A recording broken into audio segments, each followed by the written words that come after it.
మామూలుగా ప్రజా భవన్ల ప్రజావాణిల ఏదో కాగితం మీద తీసుకున్నట్టు తీసుకుంటే ఏ సమస్య పరిష్కారం కాదు.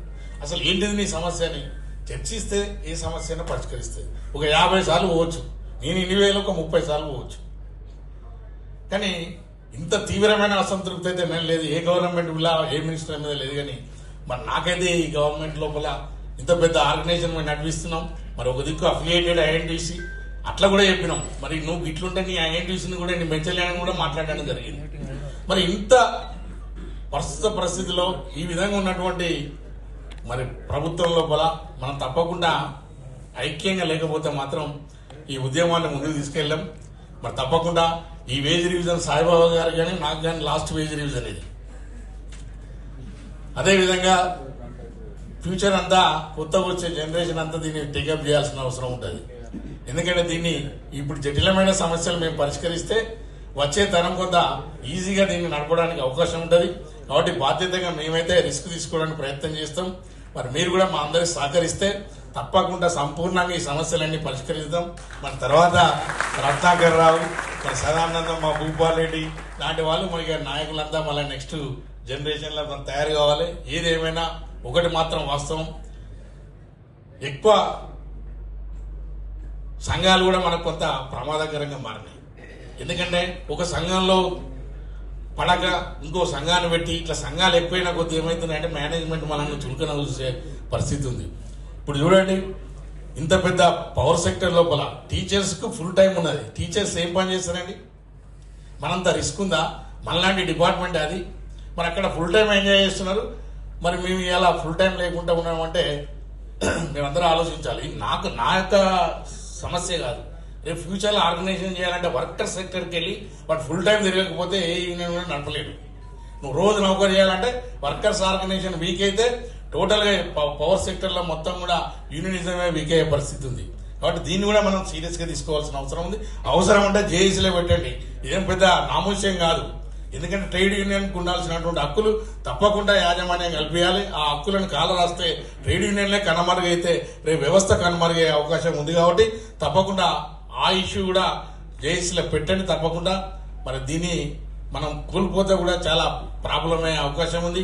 మరి మొన్నటికి మొన్న ట్రాన్స్ఫర్ల మీద మరి ఫైల్ గవర్నమెంట్కి పోతే మరి ట్రాన్స్ఫర్లు ఇప్పుడు అవసరం లేదని రిజెక్ట్ చేయడం జరిగింది.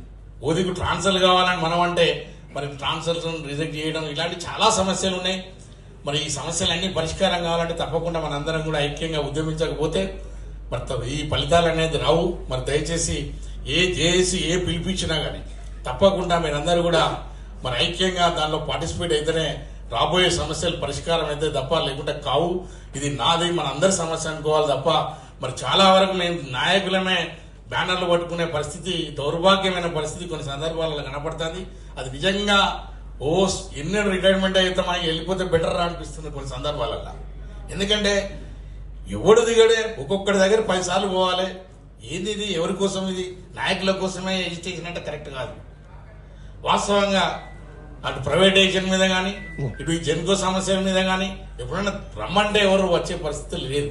దీంట్లో ఐక్యత కూడా లోపించింది. ఇప్పటికే నేను జేఏసీ చైర్మన్ గారు కానీ కన్వీనర్ గారిని పర్ఫెక్ట్ గా grass root level JAC body perfect గా వేసి, ఇప్పుడు ఇంకొక ప్రాబ్లం ఏంటంటే మంది ఉన్నోళ్ళు గట్లే ఉన్నది, మంది లేని వాళ్ళు అంతా గదే కథ ఉన్నది. ఇక్కడ నేను అనేది కొంచెం ప్రియారిటీ బేస్ మీద జేఏసీలో సభ్యులను తీసుకోండి. సంఖ్య ఎక్కువ ఉన్న వాళ్ళకి ప్రియారిటీ ఇవ్వండి.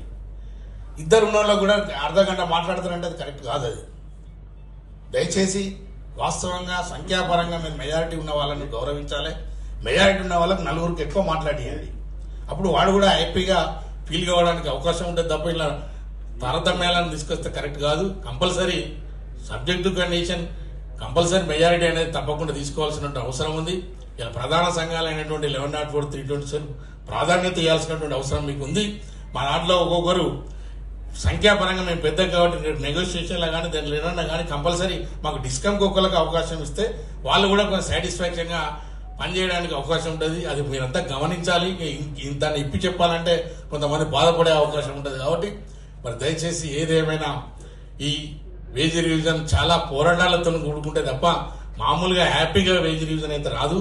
మరి లాస్ట్ టైమే వెయిటేజ్లను కాపాడుకోగలిగాం. మంచి చెడు ఫిట్మెంట్ తక్కువ రావడం వల్ల వెయిటేజీని మనం కాపాడుకోగలిగాం.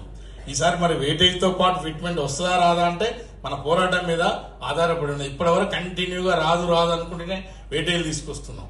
మన జీతభత్యాలకు మెయిన్ మూల కారణం పెరగడానికి ఇలా వెయిటేజీలే. ఈ వెయిటేజ్లను తీసేస్తే గవర్నమెంట్ కంటే మనకి ఇంకా తక్కువైతే శాలరీస్, అది మీరు గమనించండి. ఇప్పుడు గవర్నమెంట్ ఇనిషియల్ స్కేల్ తీసుకోండి, మన ఇనిషియల్ స్కేల్ తీసుకోండి, సేమ్ ఏ ఉన్నాయి తప్ప మనం ఏం ఎక్కువ లేము. కాకపోతే సీనియర్స్కి ఎందుకు కూర్చున్నాయి అంటే సీనియర్స్ అంతా వెయిటేజ్ తీసుకుంటారు కాబట్టి సీనియర్స్కి వేతనాలు ఎక్కువ కనబడుతుంది. కంపారిటివ్ ఇనిషియల్ క్యాడర్ తీసుకుంటే గవర్నమెంట్కి మనకు పెద్ద తేడా ఏం లేదు. అది కూడా మనం చెప్పుకోవాల్సిన అవసరం ఉంది. మనం ఎక్కువ ప్రచారం చేసుకుని కూడా మనకు ఎక్కువ నష్టం కూడా జరుగుతుంది. సో ఇంతసేపు మీరంతా ఓపికగా విన్నందుకు మన నాయకులకు ఓపుకుంటేనే ఉద్యమానికి ఊపిరి వస్తుంది. మన నాయకులకి ఓపిక లేకపోతే ఉద్యమం సత్ఫలితాలను ఇవ్వదు. మరి సత్యనారాయణరావు గారు చెప్పారు, వాళ్ళు మొన్న వాస్తవంగా చెప్పాలంటే ఇలా మొత్తం కాంట్రాక్ట్ లేబర్ కూడా ఫస్ట్కి జీతం వచ్చింది. అది కారణం ఎవరే అంటే పెన్షనర్సే. మాకు ఇండైరెక్ట్ గా మొత్తం సమాచారం ఏంటంటే ఈ పెన్షనర్స్ చేయబట్టే సీఎం గారు రివ్యూ చేసి ఇంకా ట్రాన్స్కో జెన్కో మన పవర్ యూటిలిటీగా జరుగుతున్నటువంటి కొన్ని అక్రమాలు కూడా మరి గవర్నమెంట్ దృష్టికి పోయింది అనేది మాకు ఉన్నటువంటి సమాచారం. సరే, ఏదేమైనా ఏ ఉద్యమం కూడా వృధాగా పోదు. ఏదైనా ఫలితాలను తాత్కాలికంగా ఇవ్వకపోయినా లాంగ్ రన్ లో డెఫినెట్ ఫలితాలు ఇస్తుంది. ఇలా పెన్షనర్ చేసినటువంటి ఆ యొక్క పబ్లిసిటీ వల్ల ఇలా total government sector contract labour కూడా ఫస్ట్ కు జీతం వచ్చి హ్యాపీగా ఉన్నారనే మాట వాస్తవం. మరి మన పోరాటం కూడా వృధా కాదు, కంపల్సరీ కష్టపడదాం, అందరం ఐక్యంగా ఉద్యమిద్దాం. ఎన్ని సమస్యలున్నా అన్ని సమస్యలకు పరిష్కారానికి మార్గం చూపెడదాం. విద్యుత్ ఉద్యోగుల ఐక్యతతోనే మిగతా వాళ్ళు కూడా మనలాగా నేర్చుకోవాలి. ఇప్పటికే గవర్నమెంట్ లో చాలా డ్యామేజ్ అవుతున్నది. 5 ఏళ్లకు రావాల్సినటువంటి వేజ్ రివిజన్ 8 ఏళ్లకు వస్తాను. రిటైర్మెంట్ కాగానే రావాల్సినటువంటి టర్మినల్ బెనిఫిట్స్ కోసం ఆకాశం కోసం రైతు వర్షం కోసం చూసినట్టు వాడు టర్మినల్ బెనిఫిట్స్ కోసం ఎదురు చూడాల్సిన పరిస్థితి ఏర్పడేది. ఇప్పుడిప్పుడే దాని స్ట్రీమ్ లైన్ కు గవర్నమెంట్ తీసుకొస్తున్నది. మనకు ఆ పరిస్థితి రాలే ఇంకా. మరి దీన్ని అంతా కాపాడుకోవాలంటే ఈ సంస్థ చక్కగా ఉండాలి. ఈ సంస్థలో ఉన్నటువంటి లోపాలన్నీ కూడా మనం ప్రభుత్వ దృష్టికి తీసుకెళ్తేనే మనం ఫస్ట్ మన సంస్థ బాగుంటేనే మనందరం బాగుంటాం. కాబట్టి తప్పకుండా వీటి అన్నింటినీ కూడా బాధ్యత తీసుకోవాల్సినటువంటి అవసరం ఉంది. మరి ఈ అవకాశాన్ని ఇచ్చినటువంటి మీ అందరికీ కూడా మరొకసారి హృదయపూర్వక కృతజ్ఞతలు తెలియజేసుకుంటూ ముగిస్తున్నాను. Thank you.